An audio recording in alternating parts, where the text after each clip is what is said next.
ഇന്ന് നമ്മൾ മട്ട അരിയുടെ അവില് കൊണ്ടുള്ള അവലോസ് പൊടിയാണ് ഉണ്ടാക്കുന്നത് കേട്ടോ. അപ്പോൾ അതിന് 1.5 ഗ്ലാസ് അവിലെടുത്തിട്ടുണ്ട്. പിന്നെ ഒരു വലിയ നാളികേരത്തിൻ്റെ ഒരു മുറി കേട്ടോ. പിന്നെ ജീരകം, പിന്നെ ചെറിയ ഉള്ളി ചെറുതായിട്ട് മുറിച്ചത്, വട്ടത്തിൽ മുറിച്ചത് ഒരു 10 ചെറിയ ഉള്ളി എടുത്തിട്ടുണ്ട്. അപ്പോൾ ഇതുകൊണ്ടാണ് നമ്മളൊരു അവലോസ് പൊടി ഉണ്ടാക്കുന്നത്. അപ്പോൾ നമ്മൾ സാധാരണ അരിയും കൊണ്ടാണ് അവലോസ് പൊടി ഉണ്ടാക്കുക. ഇതിപ്പോൾ നമ്മൾ അവല് കൊണ്ടാണ് അവലോസ് പൊടി ഉണ്ടാക്കുന്നത്. അപ്പോൾ ഇതെങ്ങനെയാണെന്നുള്ളത് കാണിച്ചു തരാം കേട്ടോ. ഇപ്പം നമ്മുടെ പാൻ ചൂടായിട്ടുണ്ട്. അതിൽ നമ്മൾ ഈ മട്ട അവിലുണ്ടല്ലോ അതിട്ടിട്ടൊന്ന് നന്നായി ചൂടാക്കി എടുക്കണം. വറുത്തെടുക്കുക എന്നുള്ളതല്ല, നന്നായിട്ട് നമ്മുടെ കൈ കൊണ്ട് തൊട്ടാൽ സഹിക്കാവുന്ന ചൂടിൽ, ആ ചൂടിൽ ഒന്ന് വറുത്തെടുക്കണം അവില് കേട്ടോ. ഇപ്പം നമ്മുടെ അവില് നല്ല വറുത്ത വാസന വരുന്നുണ്ട്.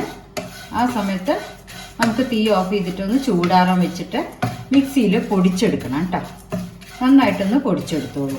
അപ്പോൾ നമ്മളിത് തൊട്ടങ്ങനെ നമുക്ക് ഇത്തിരി എടുക്കാൻ പ്രയാസമുണ്ട്, പക്ഷെ നല്ലൊരു മണവും വരുന്നുണ്ട്. അപ്പോൾ നമ്മുടെ അവലോസ് പൊടിക്ക് നല്ലൊരു വാസന ഉണ്ടാവും. അതിനാണ് ഈ നമ്മൾ അവില് ചൂടാക്കുന്നത് കേട്ടോ.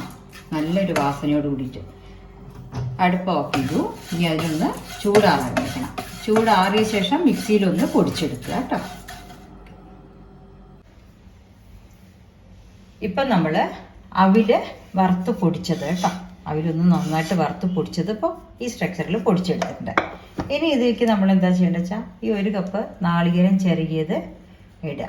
നാളികേരം ചെറിയത്, പിന്നെ ഇതാ ചെറിയ ഉള്ളി ഞാൻ ഒരു 10 എണ്ണം ചെറുതായിട്ട് മുറിച്ചതാണ് കേട്ടോ. ചെറിയ ഉള്ളി 10 എണ്ണം ചെറുതായി മുറിച്ചത്, വട്ടത്തിൽ മുറിച്ചത്. ഇനി കുറച്ച് 1 സ്പൂണ് ജീരകം, 1 സ്പൂൺ ജീരകം അത് ഇട്ടുക.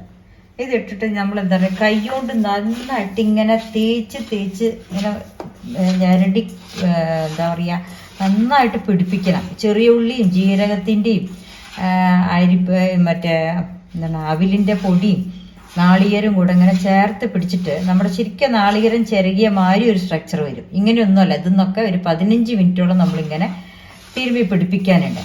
ആ പിടിപ്പിച്ച ശേഷം ഒന്ന് ചെറുതായിട്ട് വറുത്തെടുക്കുക. വറുത്തെടുത്ത് വെച്ചാൽ നമുക്ക് 1 വർഷം വരയ്ക്ക് കേടുവരില്ല കേട്ടോ. പുറത്തന്നെ ഒരു ഡബ്ബയിലാക്കി എടുത്തു വെച്ചാൽ നമ്മുടെ അവലോസ് പൊടി റെഡിയാകും. അപ്പം ഞാൻ ഇനി അങ്ങനെ തിരുമ്പി പിടിപ്പിച്ച ശേഷം കാണിച്ചു തരാം. അത് ഈ ചെറിയ ഉള്ളിയൊക്കെ ഒന്നും നമുക്ക് കാണില്ല. അപ്പം നമ്മളിങ്ങനെ ഉള്ളിൻ്റെ ഇതൊന്നും കാണില്ല. അതിൽ നല്ലൊരു മണമായിരിക്കും. ജീരകത്തിൻ്റെയും ചെറിയ ഉള്ളിയുടെയും നാളികേരവും ഈ അവിലിൻ്റെ ആകുമ്പോൾ സാധാരണ അരിപ്പൊടിയും കൊണ്ടാണ് അവലോസ് പൊടി ഇതുമാതിരി ഉണ്ടാക്കുക. അപ്പോൾ അവിലിൻ്റെ ആകുമ്പോൾ ആ അവിൽ വറുത്തതിൻ്റെ വാസനയും കൂടെ വരും. നല്ലൊരു സ്വാദാണ്. ഇനി ആ സ്ട്രക്ചർ ആയ ശേഷം ഞാൻ പറയും ഒരു 10-15 മിനിറ്റെങ്കിലും നമ്മൾ നന്നായിട്ട് ഇങ്ങനെ ഞരടി തിരുമ്പി പിടിപ്പിക്കണം. അതിലാണ് സ്വാദ് കിടക്കുന്നത് കേട്ടോ. വേറെ വലിയ പണിയൊന്നുമില്ല. നമ്മൾ വെറുതെ എന്തെങ്കിലും TV കാണുമ്പോൾ കൂടെ ഇങ്ങനെ ഉണ്ടാക്കിയിട്ട് ഞരടി ചെയ്യേ വേണ്ടു. അപ്പോൾ അതിന് അവിലിൻ്റെ അവലോസ് പൗഡർ ഇനി അത് ആക്കിയ ശേഷം ഞാൻ കാണിച്ചു തരാം കേട്ടോ. ഇപ്പം നമ്മുടെ അവിലിൻ്റെ അവലോസ് പൊടിയുടെ കൂട്ടൊക്കെ റെഡി ആയിട്ടുണ്ട്. എല്ലാം കണ്ടോ അത് ഒലർന്നിരിക്കുന്നത്? ഇതുമാതിരി ആവണം കേട്ടോ. നാളികേരവും പിന്നെ അവിലിൻ്റെ പൊടിച്ച പൊടിയും ചെറിയ ഉള്ളി പിന്നെ ഇതില്ലേ ജീരകം, അതിൻ്റെയൊക്കെ വാസന നല്ല സ്വാദാണ്. അത് ആ മണം തന്നെ നല്ല സ്വാദാണ്. ഇനി നമ്മൾ ഇതിൽ തന്നെ ഒന്ന് ചെറുതായി വറുത്തെടുക്കും കേട്ടോ. വറുത്തെടുത്തിട്ടാണ് ചെറിയ ഉള്ളിയുടെ വാസനയൊക്കെ നല്ല വാസന കേട്ടോ. അത് ശരിക്കും നമ്മൾ കൈകൊണ്ട് ഇങ്ങനെ തിരുമ്പി എടുക്കുമ്പോൾ തന്നെ നല്ല മണമാണ്. ഇനി അതിനൊന്ന് നമുക്ക് ഈ പാത്രത്തിൽ തന്നെ വെച്ചിട്ട് ഒന്ന് ചൂടാക്കി എടുക്കണം കാണിക്കാം കേട്ടോ. ഇപ്പം ഞാൻ അടുപ്പ് ഓൺ ചെയ്തിട്ട് ചെറുതായി ചൂടാക്കുന്നുണ്ട് കേട്ടോ. അപ്പം നമ്മുടെ ചെറിയ ഉള്ളിയുടെ നീരും നാളികേരത്തിൻ്റെ തേങ്ങാപ്പാലും ഉണ്ടാവുമല്ലോ, അപ്പം അതിൻ്റെയൊക്കെ നീരൊന്ന് വറ്റിയെടുക്കാൻ വേണ്ടി മാത്രമാണ് ഇത് നമ്മൾ ചൂടാക്കി എടുക്കണത് കേട്ടോ. അതൊന്ന് റവ പരുവത്തിലൊന്നാവും. ഒന്ന് ചുങ്ങി ചെറുതാവുമ്പോൾ നമുക്ക് എടുത്ത് കുപ്പിയിൽ സൂക്ഷിച്ച് വെച്ചാൽ 1 വർഷത്തോളം അല്ലെങ്കിൽ അതിനേക്കാളും നിൽക്കും.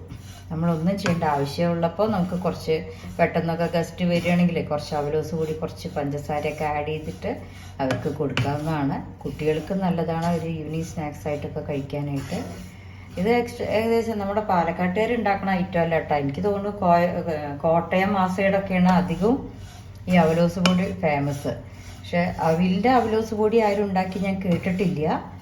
പക്ഷെ ഇത് എല്ലാവരും ട്രൈ ചെയ്യൂ കേട്ടോ. നല്ല സ്വാദുള്ളതാണ്. അവിലല്ലേ, ഒട്ടും ഇതിലല്ലോ, ഹെൽത്തി അല്ലേ സാധനം.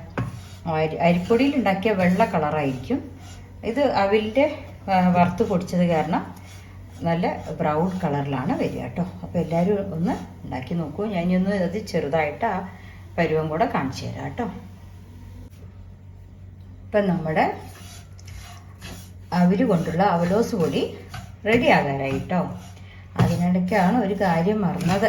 എന്താ അറിയോ, രണ്ടുപേരും പാട്ട് പാടാനാണ് മറന്നത്. അപ്പം ഇന്ന് നമ്മൾ പാടുന്ന പാട്ട് തേനും വയമ്പും നാവിൽ തൂവും വാനമ്പാടി, തേനും വയമ്പും നാവിൽ തൂവും വാനമ്പാടി, രാഗം ശ്രീരാഗം പാടൂ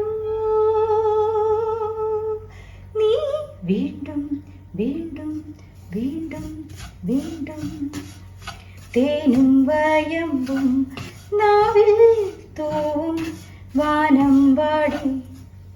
ഓക്കെ, താങ്ക് യു. അപ്പോൾ പാട്ട് കേട്ടുമല്ലോ. ഇന്നത്തെ 2 വരി കഴിഞ്ഞു. നമ്മുടെ അവലോസ് പൊടിയും റെഡിയായി കേട്ടോ.